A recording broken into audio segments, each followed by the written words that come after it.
Welcome back to Raji's cooking show. Today we're making a quick, healthy, delicious side dish, healthy Brussels sprouts with crispy bacon. This is the perfect side for baked fish, grilled chicken, or even on its own. Let's get started. Here are our fresh and wholesome ingredients and the calorie chart. Portion control is very important.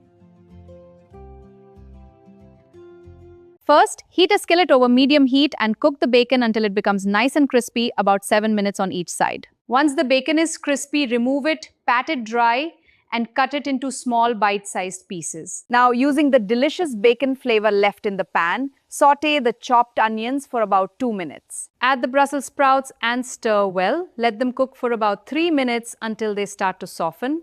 Pour in the chicken stock, bring it to a boil, then reduce the heat and let it simmer covered for 10 minutes. Drain any extra liquid, transfer to your serving dish, and top with that crispy bacon. So simple and so delicious. If you enjoyed this healthy recipe, don't forget to like, subscribe, and share this video with someone who loves easy, healthy cooking. See you next time on